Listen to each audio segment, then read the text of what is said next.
A paz do Senhor, meus irmãos. Meus irmãos, estava eu lendo aqui o capítulo 18 de Ezequiel e vocês devem saber que o capítulo 14 fala sobre a responsabilidade individual e também o capítulo 18 fala sobre a responsabilidade individual. Então são dois capítulos que são parecidos, né? Nós sabemos que o Senhor nosso Deus sempre procura nos orientar. Então, os profetas, irmãos, são importantes que nós leiamos. O livro de Ezequiel, poucas pessoas leem, entendeu? Pouquíssimas pessoas leem. Quando leem, fala sobre ossos, vale dos ossos secos, né? Que é a restauração que Deus promete àqueles que realizam a sua vontade. Mas a vontade do Senhor, nosso Deus, ela é suprema, irmãos. E no capítulo 18, nós vemos literalmente a vontade de Deus. Então Deus nos começa falando, olha que interessante, irmãos. Vou ler para os irmãos. Então aqui, a partir do versículo 5 do capítulo 18, olha o que o Senhor fala sobre o homem. O homem justo.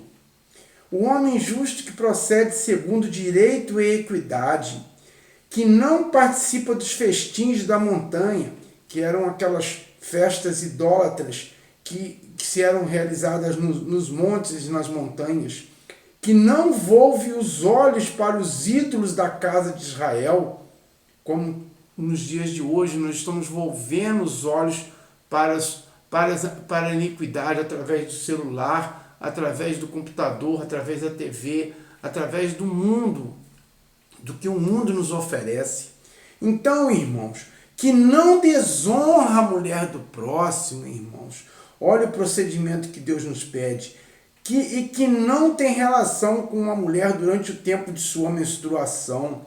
Que não oprime ninguém. Que restitui o penhor ao seu devedor. Isso é importante, irmãos.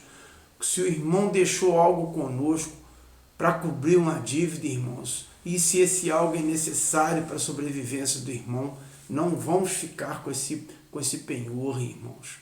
Muitos pegam coisas que aparentemente não fazem falta para o irmão, mas às vezes fazem falta para a esposa do irmão, fazem falta para os filhos do irmão, e isso não pode acontecer, tá bom? Mas vamos continuar. E que não exerce a rapina. O que é a rapina? O roubo. Que não dá o seu pão, que dá o seu pão ao faminto e cobre com vestimenta o que está nu. Olha a importância da gente compartilhar as coisas que Deus nos dá com os nossos irmãos. Que não empresta taxa usuária. Isso é importantíssimo, irmãos. Isso é uma das coisas mais graves que acontecem no mundo hoje, principalmente no mundo entre os irmãos da igreja, entre até os pastores da igreja, que eles emprestam dinheiro a juros. Olha o que o Senhor nosso Deus está falando aqui, para nós não emprestarmos dinheiro a juros, em hipótese alguma, entendeu? Se o irmão está necessitado, a obrigação nossa é ajudar o irmão e não ganhar em cima da necessidade e daquela dificuldade momentânea que o irmão está enfrentando. Então, continuando, irmãos, olha só. E não recebe com interesse, ou seja, recebe segundo a vontade de Deus, e que se afasta da mão da iniquidade, que tira a sua mão da opressão, da injustiça, e julga equitativamente entre um homem e outro. O que o Senhor está nos alertando aqui? Porque, de acordo com o grau social de um irmão, a gente valoriza o irmão e aquele que é pobre, que tem as roupas simples e que não tem posses financeiras, muitas das vezes a gente despreza. Pedro, apóstolo do Senhor Jesus, também nos advertiu, né?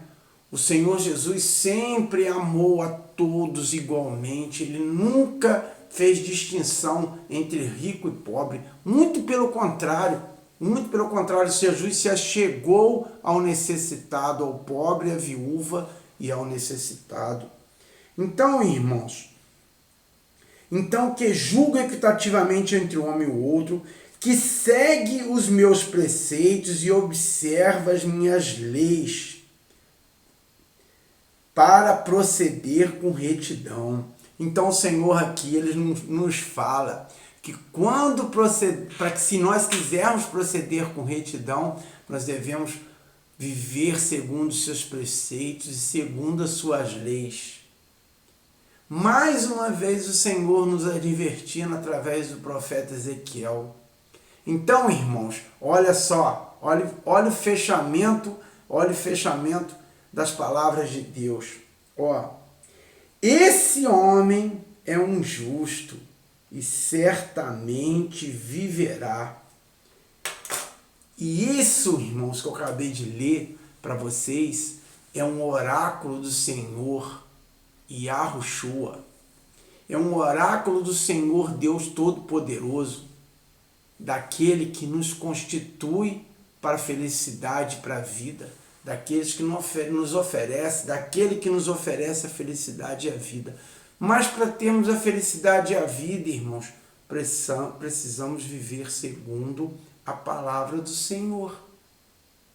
Se nós observarmos o Deuteronômio 6, 23, nós vamos ver que o Senhor também nos fala da mesma forma, que ele que vive segundo a minha palavra, segundo as minhas leis, os meus preceitos, os meus mandamentos, viverá e será feliz, receberá a felicidade e a vida. Então, irmãos, as palavras do Senhor nosso Deus, elas sempre estão nos sendo oferecidas para nós, através dos profetas de Deus, através do Senhor Yahushua HaMashiach, aquele que foi enviado e ungido, e também através dos discípulos de Jesus do passado e os discípulos verdadeiros de Jesus nos dias de hoje. Então, irmãos, não vamos deixar de lado as palavras de Deus, porque as palavras de Deus é que nos trazem felicidade e vida eterna. Amém? Fiquem com Deus. Que Deus abençoe a vida de todos.